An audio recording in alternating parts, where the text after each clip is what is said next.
गठबंधन के उस फैसले के बाद मची है जिसमें यह तय किया गया है कि गठबंधन के नेता किसी ऐसे एंकर के शो में या कार्यक्रम में नहीं जाएंगे जो बीजेपी से सेटिंग करके विपक्ष के खिलाफ एजेंडा चलाते हैं, हर रोज सांप्रदायिक बहसें करते हैं, हिंदू मुस्लिम के एजेंडे में विपक्ष को फंसाने की साजिश रचते हैं और बीजेपी के नैरेटिव का हिस्सा बनकर देश को मुख्य मुद्दे से भटकाते हैं। इंडिया गठबंधन की तरफ से ऐसे एंकर्स की लिस्ट बनाकर उनके कार्यक्रमों के बहिष्कार का ऐलान कर दिया गया है। अपने आप में बड़ा फैसला है और यकीनन इस देश में पहली बार ऐसा फैसला किसी मोर्चे ने किया है। कांग्रेस प्रवक्ता पवन खेड़ा की तरफ से ट्विटर पर दोपहर 3:46 पर एक लिस्ट जारी की गई है और यह जानकारी दी गई है। पवन खेड़ा ने ट्विटर पर लिखा है कि इंडिया गठबंधन की मीडिया कमेटी ने आज वर्चुअल मीटिंग में तय किया कि इन 14 एंकर्स के शोज और इवेंट में गठबंधन का कोई नुमाइंदा हिस्सा नहीं लेगा। इस लिस्ट में कई चैनलों के चर्चित चेहरों के नाम हैं। स्क्रीन पर चेहरे आप देख रहे हैं। इन चेहरों में सुधीर चौधरी भी हैं, रूबिका लियाकत भी हैं, नबिका कुमार भी हैं, अदिति त्यागी भी हैं, अमीश देवगन भी हैं, आनंद नरसिंहमन भी हैं, सुशांत सिन्हा भी हैं, अमन चोपड़ा भी हैं। इन सबको लेकर कुल 14 नाम। जाहिर है इसके बाद चैनलों में बवाल मच गया है। कुछ चैनलों में इंटरनल मीटिंग्स का दौर शुरू हो गया है। कुछ चैनलों में चिंता इस बात की है कि इंडिया गठबंधन के इस फैसले का असर कहीं उनके व्यवसायिक हितों को नुकसान तो नहीं पहुंचाएगा, कहीं इसका असर विज्ञापनों पर तो नहीं होगा, इंडिया गठबंधन के सरकारों वाले राज्यों की तरफ से कहीं उनके चैनलों के विज्ञापनों को रोकने का तो फैसला नहीं हो जाएगा आने वाले दिनों में। क्योंकि गठबंधन के कुछ दलों का मानना है कि अगर विपक्ष के खिलाफ चैनलों के एंकर का रवैया ऐसे एंकर्स का नहीं बदला तो उन्हें ऐसा फैसला भी करना चाहिए। बीजेपी अध्यक्ष JP Nadda, BJP IT cell के मुखिया अमित मालवीय, बीजेपी के तमाम प्रवक्ता और बीजेपी की पूरी मशीनरी गठबंधन के इस फैसले को पत्रकारिता पर हमला और अभिव्यक्ति की आजादी पर हमला बताने में जुट गई है। बीजेपी नेता उन तमाम एंकर्स को कवर फायर देने में जुट गए जिनकी तस्वीरें स्क्रीन पर आप देख रहे हैं, जो बीते 5, 7, 8 या 9 सालों से एंकर होकर भी अंडर कवर एजेंट की तरह बीजेपी के लिए काम करते रहे। इनमें से कई के बारे में ऐसा कहा जाता है, कुछ को बीजेपी के स्लीपर सेल का हिस्सा भी कहा जाता है। जवाब अब गठबंधन के नेताओं की तरफ से भी आ रहा है। कश्मीर में 4 जाबाजों की शहादत के बाद जश्न मनाते प्रधानमंत्री मोदी, गृह मंत्री अमित शाह, रक्षा मंत्री राजनाथ सिंह और बीजेपी अध्यक्ष जेपी नड्डा से एक भी सवाल पूछने की हिम्मत नहीं जुटा पाने वाले चेहरे एंकर विपक्ष के इस फैसले को मीडिया पर हमला बताने में जुट गए। शहीद परिवारों की चीख पुकार जिसे अनसुना करके प्रधानमंत्री मोदी कल देर शाम फूलों की बारिश के बीच मेगा इवेंट में अपना महिमा मंडन कराते रहे, चैनलों पर ऐसे लाइव दिखते रहे। शहीद परिवारों की आवाजें, चीखें दम तोड़ती रही। किसी एंकर ने सवाल नहीं पूछा, न कल न आज। किसी एंकर ने सवाल नहीं उठाया कि सरकार इतनी संवेदनहीन कैसे हो सकती है। अब तक पीएम मोदी की चुप्पी और उनके रवैये पर एक भी सवाल नहीं पूछने वाले एंकर अब ज्ञान दे रहे हैं कि विपक्ष मुश्किल सवालों से डर गया है, इसलिए ऐसा फैसला किया है। मैं चुनौती देकर कहूंगा कि हमेशा राहुल गांधी, तेजस्वी यादव, ममता बनर्जी, अरविंद केजरीवाल या उद्धव ठाकरे या विपक्ष के किसी नेता को घेरने वाले किसी भी एंकर में अगर दम है तो एक बार पीएम मोदी से ऐसी तस्वीरों के बारे में पूछ ले और ऐसी तस्वीरें दिखाकर पूछे। एक बार आज अपने किसी शो में पूछकर दिखाए कि मोदी जी, सेना के कर्नल, मेजर, जम्मू कश्मीर के डीएसपी की शहादत के बाद उनके बिलखते परिजनों की चीखों की परवाह किए बगैर आप जश्न में कैसे शामिल होते रहे। कोई एंकर मोदी और शाह से एक बार पूछ कर तो दिखा दे, है हिम्मत किसी में पूछने की? ये तस्वीरें कल की है। या हिम्मत और सवालों वाली सारी पत्रकारिता राहुल गांधी को देखकर ही जगती है। कभी नहीं लगता कि BJP photos of the day कहके उसी शहादत के दिन ये तस्वीरें जारी करती है। मोदी को देखते ही आपकी पत्रकारिता जमीन पर लेट जाती है। मोदी को देखते ही मन में भक्ति का भाव उमड़ जाता है। मोदी से सवाल पूछने में जुबान साथ नहीं देती है। जिनकी 9.25 साल से सरकार है, उनसे कोई सवाल नहीं। ऐसे मौकों पर भी उनके लिए आपके हाथों में आरती के थाल है और विपक्ष के लिए सवालों की मिसाइल है। बाकी समय हिंदू मुस्लिम वाला एजेंडा तो है जिसमें विपक्ष को हमेशा फंसाए रहना है ना? यही तो बात है। इसलिए मैं कह रहा हूं सारे एंकर्स से, जिन्हें लगता है पत्रकारिता पर हमला है, आज हिम्मत करके अपने शो में शहीदों के लिए ही सही एक सवाल प्रधानमंत्री मोदी से पूछकर दिखा दीजिए कि आपके भीतर पत्रकारिता का इतना छोटा टुकड़ा भी सलामत है। और अगर मोदी से यह सवाल पूछ नहीं सकते तो पत्रकारिता की आड़ में नाटक करना बंद करें। क्या बात है सर, क्या बात है सर, क्या बात, ये बात है। अरे सर क्या। बहरहाल मैं तो यही कहूंगा, देर आए दुरुस्त आए। अगर मोदी भक्ति में आकंठ डूबे चाटुकार एंकर नहीं सुधरते, अगर उनका मकसद ही सिर्फ और सिर्फ विपक्ष को टारगेट करना है, तो फिर विपक्ष को भी हक है कि वो तय करे कि किससे बात करेंगे और किससे नहीं करेंगे। ये विपक्ष अपने हिसाब से अपने पक्ष में तो कोई फैसला ले सकता है। अगर चापलूसी के लेप में आपाद मस्तक लिपटे एंकर मोदी को खुश करने के लिए दिन रात अपने काम में जुटे रहते हैं, मोदी चालीसा करते करते विपक्ष के खिलाफ सुपारी लेकर टूट पड़ते हैं, तो क्यों न विपक्ष ये तय करे कि हमें आपसे बात नहीं करनी है। आपको अपने चैनल पर अपने शो में जो बकना है बकते रहिए, हम आपकी बकवास सुनने और उसका हिस्सा बनने आपके कार्यक्रम में नहीं आएंगे। यही सोचकर विपक्षी दलों के गठबंधन ने बड़ा फैसला किया है, 14 एंकर्स के बहिष्कार का फैसला। प्राइवेट चैनलों के सरकारी एंकर्स अब विपक्ष के इस फैसले को अभिव्यक्ति की आजादी के खिलाफ और देश के लोकतंत्र के खिलाफ खतरनाक फैसला घोषित करने की तैयारी कर रहे हैं। शुरुआत सुधीर चौधरी साहब ने कर दी है, वही चिप वाले चौधरी साहब, ये वाले जिन्हें 2000 के नोट में चिप मिल गए थे, जो जमीन के 100 फीट या 100 मीटर नीचे से भी मोदी जी को सिग्नल भेज सकते थे। चिप वाले चौधरी साहब ने कल अपने शो में इंडिया गठबंधन के फैसले के बारे में लंबा लेक्चर दिया। क्या कहा और जो कहा वो कहने के लिए कितनी मोटी चमड़ी चाहिए, ये बताने से पहले मैं आपको आज ये बता दूं डिस्क्लेमर कि उन्हें आज न तो मैं जेल रिटर्न कहूंगा, न तिहाड़ रिटर्न कहूंगा, न ही ब्लैकमेल करने वाला वसूली चौधरी कहूंगा, जो कई लोग सोशल मीडिया पर आज भी लिख रहे हैं, बोल रहे हैं और चौधरी साहब लगातार ट्रेंड भी कर रहे हैं।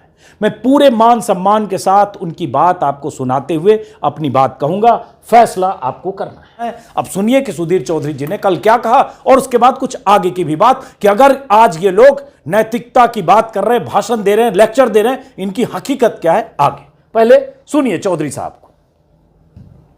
विपक्ष के इंडिया गठबंधन ने हमारे देश के ऐसे मीडिया और न्यूज एंकर्स के खिलाफ मोर्चा खोल दिया है जो उनसे उनके मनपसंद और फ्रेंडली सवाल नहीं पूछते, जो उनका खुलकर प्रचार नहीं करते। और ये एक ऐसा बहिष्कार है जिसने हमारे देश में पत्रकारिता के एक नए युग की शुरुआत कर दी है। ये वो युग है जिसमें मुश्किल सवाल पूछने वाले न्यूज एंकर्स और पत्रकारों को अपने खिलाफ बताकर उनका बहिष्कार किया जाएगा। और ये सब कुछ लोकतंत्र और संविधान को बचाने के नाम पर हो रहा है। और विपक्ष की उन पार्टियों द्वारा ऐसा किया जा रहा है जो कहती तो ये है कि सवाल पूछने वाला पत्रकार ही स्वतंत्र पत्रकारिता की बुनियाद होता है। लेकिन कोई न्यूज एंकर अगर इन पार्टी के नेताओं से मुश्किल सवाल पूछ लेता है, कैसे लोग रहते हैं यार यहाँ पर, साला तुमको पागल कुत्ते का गाड़ी उठा के ले जाएगा, बता रहे हैं हम। उनके बहिष्कार का ऐलान तुरंत कर देती। अब सुनिए जरा और बेशर्मी देखिए, इसलिए मैंने कहा ये सब कहने के लिए ऑन एयर आकर मोटी चमड़ी चाहिए। चौधरी साहब ने कहा कि विपक्ष के मोर्चे ने ऐसे एंकर के खिलाफ मोर्चा खोल दिया है जो उनसे फ्रेंडली सवाल नहीं पूछते, उनका प्रचार नहीं करते। फ्रेंडली सवाल नहीं पूछते, प्रचार नहीं करते, तो आप कर क्या रहे हैं? और आप जैसे दर्जनों वो चेहरे कर क्या रहे बीते 9 सालों से? कितने सवाल आपने मुश्किल सवाल पूछे प्रधानमंत्री मोदी से, अमित शाह से, योगी आदित्यनाथ से? कितने सवाल पूछे? कितनी बार इंटरव्यू में आपने वो सवाल पूछे जो 9 साल में उनसे पूछे जाने चाहिए, जिनके सत्ता देश में है? पूछे क्या? उनसे फ्रेंडली रहे, उनसे लारा लप्पा वाला रिश्ता रहे आपका, उनके सामने आप बिछ जाएं। और उसके बाद सारे सवाल, सारी मिसाइलें विपक्ष के लिए हैं आपके पास, विपक्ष को ट्रैप में फंसाने के लिए। और अब लेक्चर दे रहे हैं। विपक्ष को यह भी अधिकार नहीं है कि वो तय करे कि आपसे बात नहीं करेंगे। शुरुआत एनडीटीवी से हुई थी जब रवीश के शो में 2014 के बाद बीजेपी नेताओं ने उनका बहिष्कार किया था, जाना बंद कर दिया था रवीश कुमार के शो में 2014-15 के बाद ही तुरंत। क्योंकि रवीश कुमार वो सवाल पूछते थे जो सत्ता पक्ष नहीं सुनना चाहती थी। और सत्ता किसकी थी? तब तो किसी ने नहीं कहा कि लोकतंत्र पर खतरा है, अभिव्यक्ति की आजादी पर खतरा है। सुधीर चौधरी ने और कुछ बोला है, और बताऊंगा क्या वो सवाल थे जो 24 घंटे में मीडिया को पूछना चाहिए था। मोदी से, अमित शाह से, राजनाथ सिंह से, जेपी नड्डा से किसी ने नहीं पूछा। उन सवालों पर भी आएंगे। एक ये, दूसरा एक और टुकड़ा है। इस बैठक में एक ऐसा फैसला लिया गया है जो फैसला इस देश के लिए बहुत खतरनाक है, इस देश के लोकतंत्र के लिए बहुत खतरनाक है, और अभिव्यक्ति की आजादी के लिए और मीडिया के लिए बहुत खतरनाक है। और ये जो फैसला आज विपक्ष के इंडिया गठबंधन ने लिया है, ये एक खतरनाक युग की शुरुआत करता है। इन्होंने कहा कि ये बहुत ही खतरनाक फैसला है, देश के लिए खतरनाक है, लोकतंत्र के लिए खतरनाक है, मीडिया के लिए खतरनाक है, और यह फैसला एक खतरनाक युग की शुरुआत है।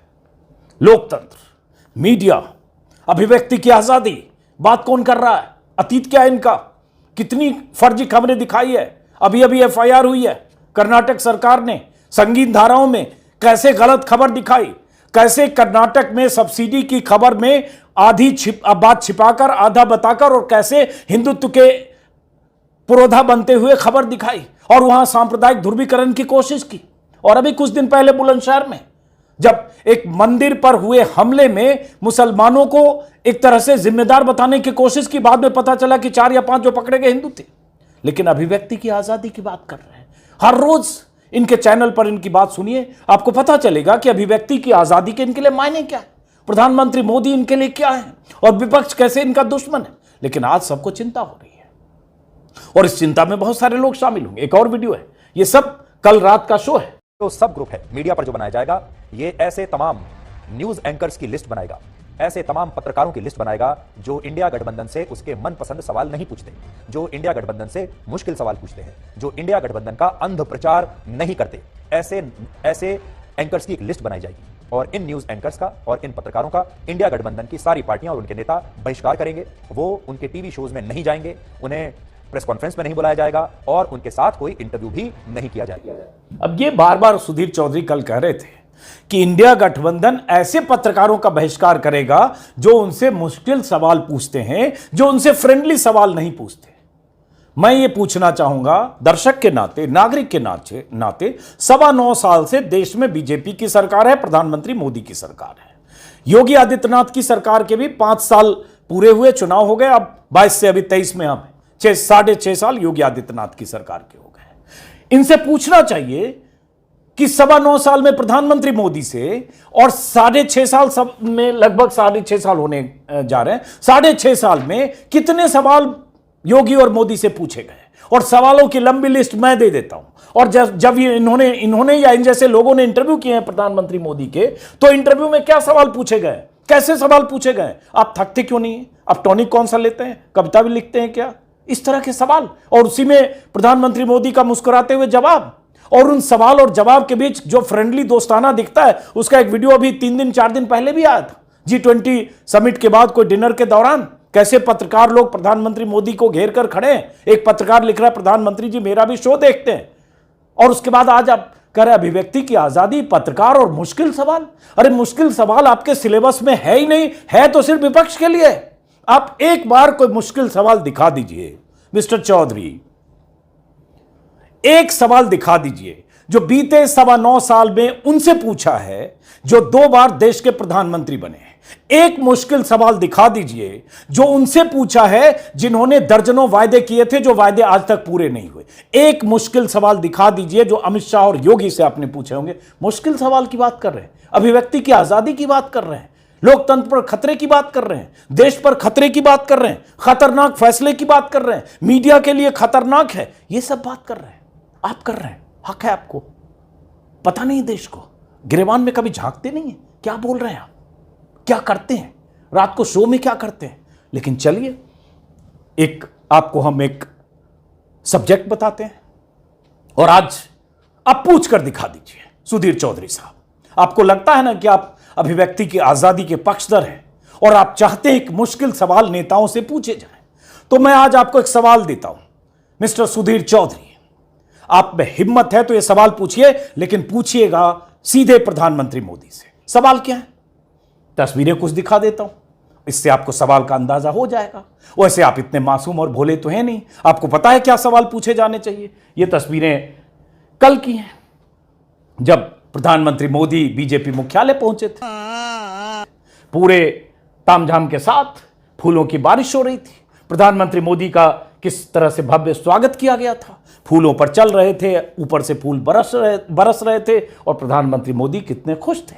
लेकिन जब ये तस्वीरें आ रही थी, उसी समय ये तस्वीर भी आ रही थी जब कश्मीर में जो वहां एक डीएसपी जो शहीद हुए, जिनके साथ बाकी 3 लोग शहीद हुए, सेना के 2 अधिकारी और एक जवान, उस डीएसपी के परिवार में कैसा मातम का माहौल था।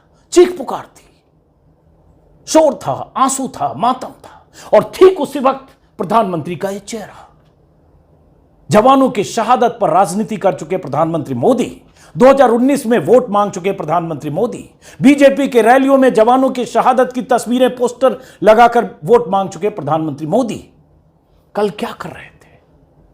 शहीदों के परिवारों की चीखों के बीच, फूलों की बारिश के बीच इस तरह से स्वागत सत्कार महिमा मंडन का हिस्सा बने हुए थे।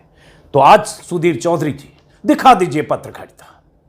आप पत्रकारिता करके आज रात दिखा दीजिए, मैं चुनौती देता हूं। आप पूछिए कि प्रधानमंत्री मोदी जी, जिस दिन शहादत हुई 4 जवानों की, जिसमें 3 अधिकारी हैं, उस शहादत के दिन आप कैसे फूलों की बारिश के बीच इस तरह से बीजेपी मुख्यालय में गए, ये गुलाब देकर एक दूसरे का जिस तरह से ये किया जा रहा है, गुलाब कबूल कर रहे हैं, जिसमें रक्षा मंत्री भी हैं, जिसमें गृह मंत्री भी हैं। आज आप पूछ दीजिए प्रधानमंत्री से, ये तस्वीरें दिखाइए स्क्रीन पर। सुधीर चौधरी, चुनौती देता हूं।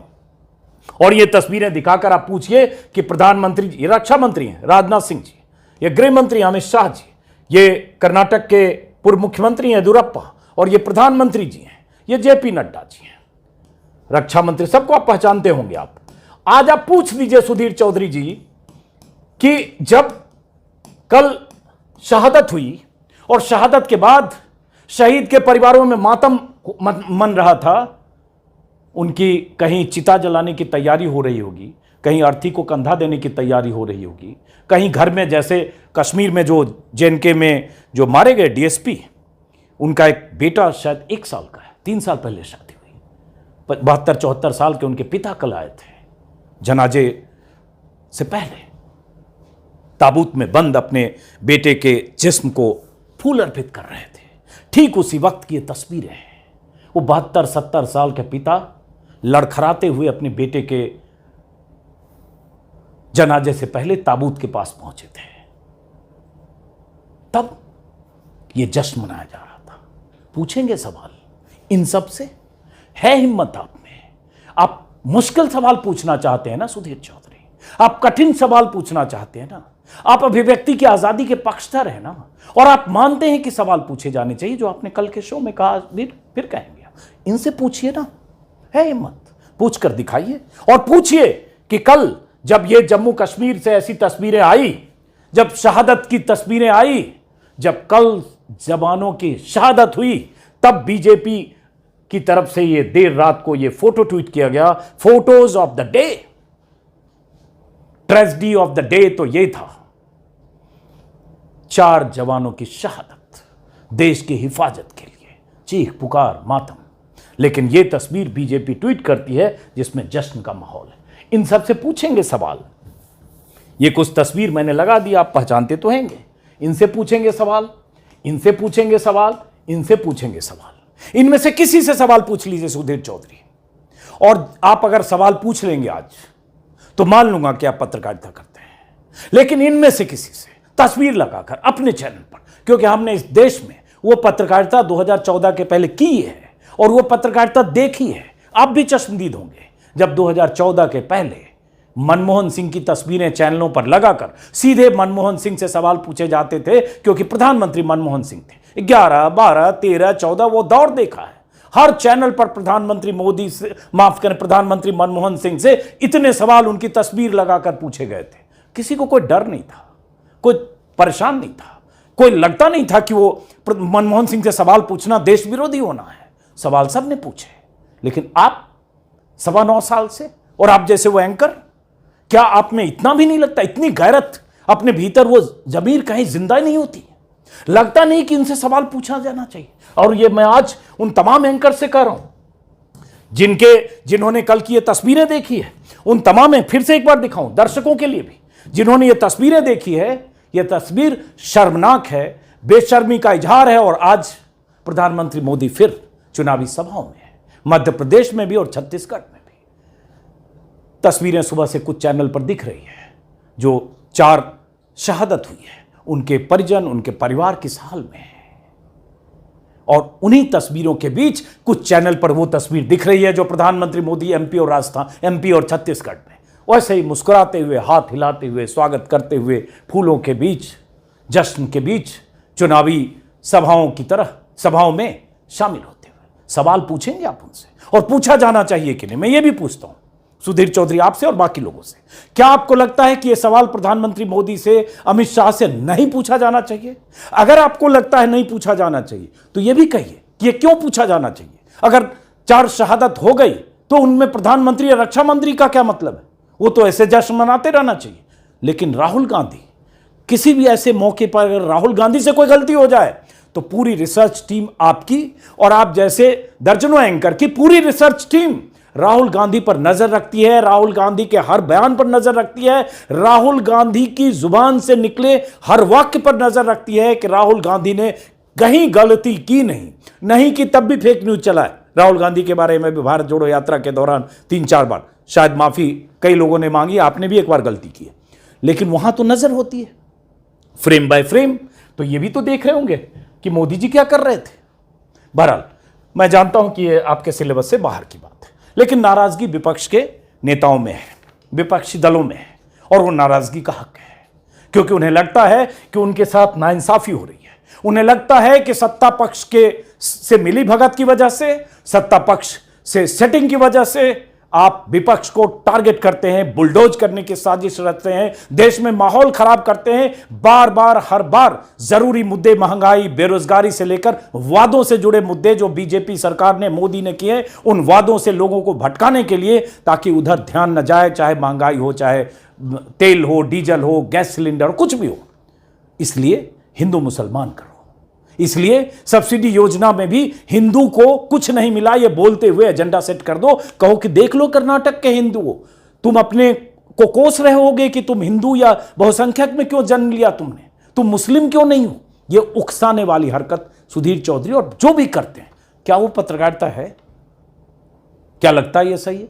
लेकिन ये भी देखिए कि कांग्रेस की सरकार के समय या 2014 के समय ये सवाल पूछ तो लेते थे। चैनलों पर मनमोहन सिंह की तस्वीरें तो दिखाकर हर रोज पूछा जाता था। वो अर्नब गोस्वामी उस दौर के सुपरस्टार थे और बहुत सारे लोग थे। लेकिन एक बार सुधीर चौधरी जी, आपने भी हिम्मत तो की, हिम्मत की स्मृति ईरानी से पूछने की। सरकार से आपके रिश्ते, प्रधानमंत्री मोदी से आपकी निकटता जग जाहिर है। उसके बाद भी स्मृति ईरानी से आपने टमाटर पर एक सवाल पूछ लिया, जो सवाल भी मामूली सवाल था, पूछा ही जाना चाहिए था। जवाब क्या दिया था स्मृति ईरानी ने? आपके जेल जाने का जिक्र कर दिया था। तो सोचिए जरा कि कैसी सरकार है, सोचिए जरा कि कैसी सरकार है और कैसे मंत्री हैं जो आपके सवाल को भी नहीं झेल सकती हैं। और जो बहुत हल्का सवाल था, फ्रेंडली सवाल था, दरअसल फ्रेंडली सवाल का जवाब उन्होंने आप पर हमला करके दिया कि आप जेल क्यों गए थे। और आप चाहते हैं कि आप विपक्ष की तरफ सवालों की मिसाइल दागें, उन्हें अपने ट्रैप में फंसाएं, सिर्फ उन्हें निशाने पर लाएं, बीजेपी का एजेंडा चलाएं, और उसके बाद विपक्ष कुछ कहे भी नहीं। वो होता है ना, हम आह भी भरते हैं तो हो जाते हैं बदनाम। मतलब विपक्ष ने अगर यह तय किया कि हम आपके ट्रैप में नहीं फंसेंगे, हम आपके पास नहीं आएंगे, हम आपसे बात नहीं करेंगे, तो भी मुश्किल है। तो ये सारे सवाल दर्शक के नाते आप भी सोचिएगा। एक बाइट, मैं एक बयान दिखाता हूं जो मनोज झा ने कहा इसी मुद्दे पर, जरा सुनिए।